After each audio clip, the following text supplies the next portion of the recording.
ત્યારબાદનો આપણે પ્રશ્ન લઈએ.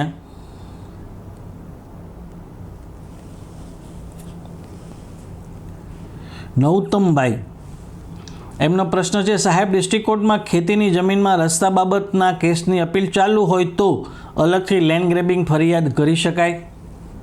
સૌપ્રથમ તો નૌતમભાઈ, કાયદાના મંચ ઉપર તમે તમારો પ્રશ્ન અને મૂંઝવણ ઠાલવી છે એ બદલ આપનો ખૂબ ખૂબ આભાર.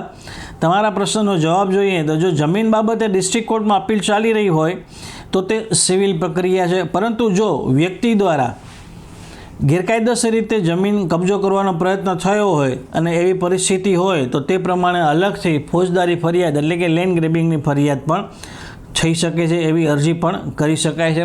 પરંતુ એ અંગે દરેક કેસના તથ્યો અને ફેક્ટ છે એ અલગ અલગ હોય છે. એટલે તમારા કેસની પ્રોપર દસ્તાવેજો હોય તો એ તમે કોઈ પણ તમારા ગામમાં વકીલ હોય એને બતાવી અને તમે અભિપ્રાય મેળવી શકો છો. જો સિવિલ પ્રક્રિયા ચાલુ હોય પરંતુ કબજો છે એ ગેરકાયદેસર રીતે લેવામાં આવ્યો હોય એવા પુરાવા હોય તો લેન્ડ ગ્રેબિંગની ફરિયાદ જરૂરથી થઈ શકે છે. એમાં ફરિયાદ કરવામાં એક જ શરત એવી હોય છે કે એ જે વિવાદિત જગ્યા કે જમીન હોય કે વિવાદિત મિલકત હોય એ અંગે સિવિલ કોર્ટનો કોઈ પણ પ્રકારનો મનાઈ હુકમ ના હોવો જોઈએ. જો મનાઈ હુકમ હોય તો લેન્ડ ગ્રેબિંગ હેઠળ ફરિયાદ થઈ શકે નહીં.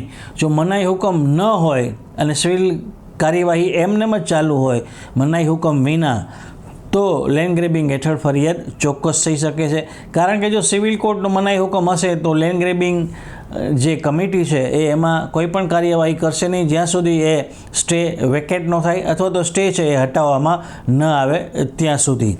તો નૌતમભાઈ, હું આશા રાખું છું કે તમને મારા જવાબથી સંતોષ થયો હશે અને કાયદાની વાતોના મંચ ઉપર આપે જે પ્રશ્ન મૂક્યો એ બદલ આપનો ખૂબ ખૂબ આભાર. મિત્રો, તો આજે જે દર્શકો દ્વારા પ્રશ્નો પૂછવામાં આવ્યા હતા એના આપણે આ જવાબ આપવાનો પ્રયાસ કર્યો છે. તમારા મનમાં પણ કોઈ પણ પ્રશ્ન હોય, કોઈ પણ મૂંઝવણ હોય તો બેઝીઝક કોમેન્ટ બોક્સમાં લખશો. આવનારા એપિસોડમાં કાયદાની વાતોમાં આપણે એનો જવાબ આપીશું.